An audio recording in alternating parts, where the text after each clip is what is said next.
Hello, Red Sox Nation, and welcome back to another video. I wish I was coming to you with better news on day two of the wild card race.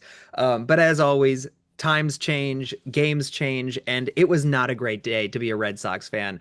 If you were watching the game, as of course you probably were, we ended the game 4-3 Yankees Red Sox, and man, I wish that score was flipped around. I bet most of you do. If not, then what the heck are you doing on this site? But as always, we're here to recap and talk about what went right, what went wrong, and what's going to happen tomorrow. So, Brandon, I'm going to throw it over to you as always. What's your thoughts on the wild card day two? Yeah, I think the big disappointment for me today was Brayan Bello. I wrote an article on the front page about how it's his first career playoff start. He's obviously been a Yankee killer throughout his career, and I was really like, hey, like this is his moment. This is Bayo. He's a young guy. He obviously got his extension, I think, last year. This was his chance to really be like, hey, like I'm the number two starter behind Garrett Crochet. Obviously Crochet was brilliant in game one. No one was exactly expecting him to repeat that performance, but it was like this was a chance for him to have his coming out party on a national stage.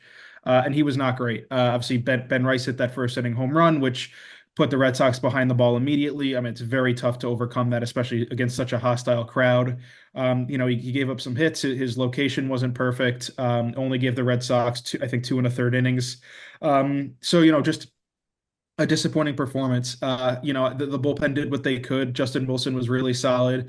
I think everyone who came in did what they could to try to limit the damage. Slayton and Garrett Whitlock weren't at their best. They gave up a run each, which ended up proving to be the difference. But it's obviously tough when you have to ask six or whatever relievers to cover 7 innings or 6 innings in a game. So it's just the nature of when your starting pitcher doesn't show up in the playoffs, this is what can happen. And so obviously, it's going to come down to a game three. It's going to fall on Connelly Early's shoulders, which he's a rookie with not a ton of experience. It's very nerve-wracking. That's a really, really tough spot to put a rookie in, which we'll talk about in a moment. But overall, this was really a game of missed opportunities. Obviously that Ben Rice home run put the Red Sox behind the ball, but there was a lot of chances in this game for the Red Sox to capitalize on, scoring some runs, in on defense, preventing a few runs. And overall, it was just sort of a slightly sloppy game that ended up just not going their way. Yeah, I gotta completely agree with you. The one thing I will say about Connelly Early very quickly, and I've said it for the past month now, is that the Red Sox rookies are no stranger to trial by fire here. And this is the true trial by fire. It is the wild card game that if they lose, and I don't even want to say it, but if they lose, they're out of contention here. So a lot rests on Connolly Early's shoulders, but again, pressure makes the best out of a player sometimes. So I think that that will do wonders for him. At the same time, I also want to kind of wind the clock back a little bit to tonight. It was a completely different game compared to wild card game one. We only produced 6 hits versus the Yankees, which produced 10. It might have just been because we were tired. There's a myriad of reasons of why we were just producing less hits today. It was a lot of the same guys, though. Trevor Story did amazing. He produced 2 hits. Masataka Yoshida, Alex Bregman. It was our usual characters. At the same time, there was a lot of mistakes that happened. I know a lot of people are going to be talking about that mistake that happened in the outfield where Jaron Duran just completely missed a ball and it just ended in disaster. So there was a lot of mistakes that happened. I think that again, we need to regroup here. The one thing that I will say that I'm not too upset over is this wasn't a blowout. It was 3-4 at the end of the day. Yes, this means that we are only one game away of being kicked out, but at the same time, I would be more concerned if it was like, hey, this is a 7-0 game. It was not that in the slightest.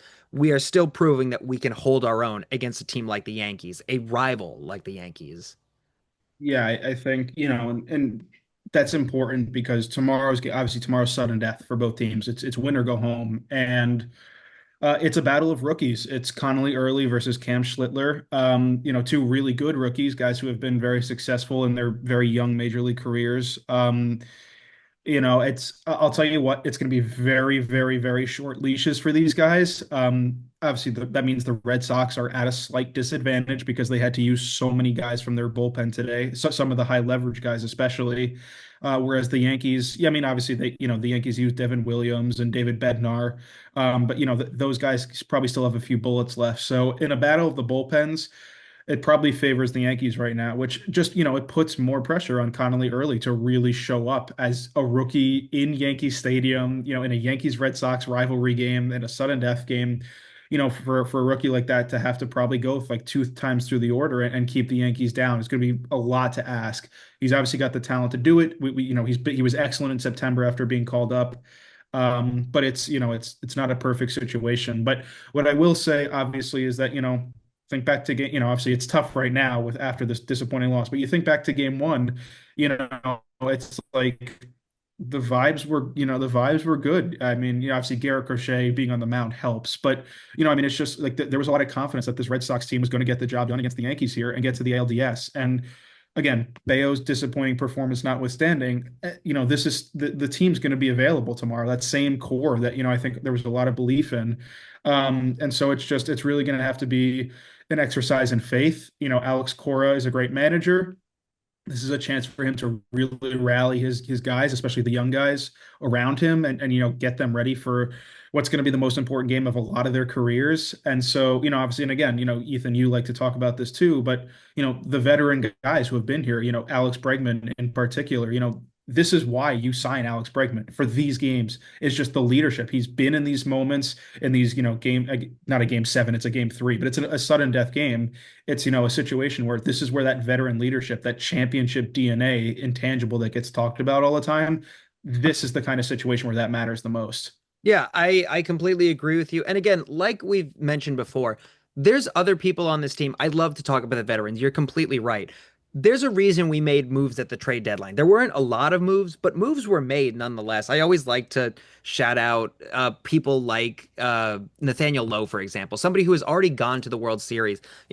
People kind of, I think, doubt Nathaniel Lowe because it was such a kind of like under the radar kind of like move to bring him to the Red Sox, but he still has a World Series ring not too long ago put on his finger. He is a very Yeah. valuable player. I veterans are Trevor Story, another amazing player who again is having a great season right now. Very late in the season, but now's the time to have a great season. So I think right now we have to just kind of wait to see what happens for tomorrow. We have to cross our fingers, put the spoon under the pillow and just pray to whatever deities above or whatever, traditions you want to do to believe in these Red Sox. But I truly believe that what really rests on these Red Sox shoulders is our pitching tomorrow. And again, I know that puts a lot on a rookie's shoulders, but again, trial by fire at the end of the day. But as always, we'd love to hear your comments, thoughts, concerns, whatever you're thinking right now. This is the time to say it because again, tomorrow is the deadline here. Whatever happens, happens. So as always, leave your thoughts and comments in the comment section below, and we will be happy to respond to all of them.